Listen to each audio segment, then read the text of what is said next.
السلام علیکم مائی YouTube family, کیسے ہیں آپ سب؟ الحمدللہ میں بھی بالکل ٹھیک ہوں۔ تو آج کا دن جو ہے اور تاریخ جو ہے وہ 6 ستمبر ہے۔ 6 ستمبر یوم دفاع ہے۔ اس دن اس تاریخ کو یعنی 6 ستمبر 1965 کی صبح تک کسی کو کچھ پتہ نہ تھا اور کوئی نہیں جانتا تھا کہ تاریخ کے سینے میں جرأت اور عظمت کے ناقابل فراموش قصیدے درج ہونے کو ہیں۔ سرزمین پاک و ہند لا الہ الا اللہ محمد رسول اللہ کے ماننے والوں کی ہیبت سے دہلنے والی تھی۔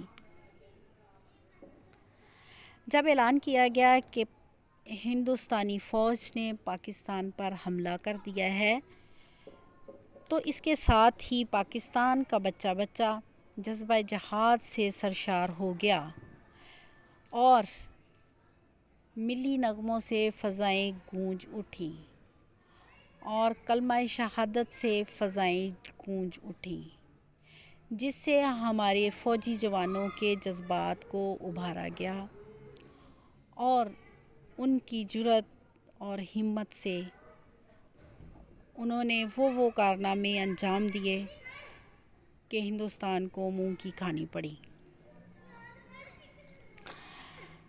پاک فضائیہ کے پائلٹ ایم اے مالک، جنہوں نے سرگودا کے مقام پر ہندوستان کے ایک ہی منٹ میں 5 جنگی طیاروں کو تباہ کر دیا۔ میجر عزیز بھٹی شہید کی قیادت میں پاک فوج کے جوانوں نے بڑھ چڑھ کر بھارت کے خلاف جنگ میں حصہ لیا اور میجر عزیز بھٹی شہید کی قیادت میں فوج کے جوانوں نے بھارت کے بڑھتے ٹینکوں کے رستے میں اپنے جسموں کی فصیل کھڑی کر دی اور بھارتی فوج کے خواب چکنا چور کر دیے۔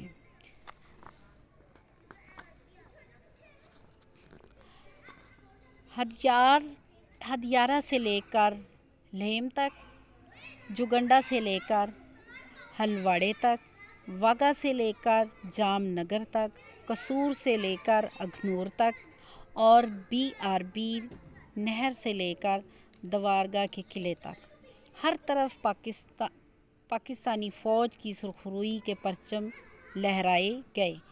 اس سنہری تاریخ کا ایک ایک لفظ جو ہمارے شہیدوں کے خون سے درخشاں ہے، یہ عظیم دن ہمیں ہمارے شہداء کی قربانیوں، غازیوں کی جرأت اور اپنے اجداد کی وفاؤں کی یاد دلاتا ہے۔ جن آزاد فضاؤں میں ہم سانس لے رہے ہیں، یہ ہمارے فوجی جوانوں اور عام پاکستانی عوام کے جذبات کی بدولت ہے، اور الحمدللہ میں خوش قسمت ہوں کہ میرے ماموں بھی ان غازیوں میں شامل تھے جو 1965 کی جنگ میں جنہوں نے اپنی بہادری اور جرأت کے مظاہرے کیے۔ میرے ماموں جو ہیں وہ لیا سے تعلق رکھتے تھے اور ان کا نام چراغ تھا، لیکن غازی ہونے کے فوراً بعد جو چند سالوں بعد جو تھی وہ ان کی وفات ہو گئی۔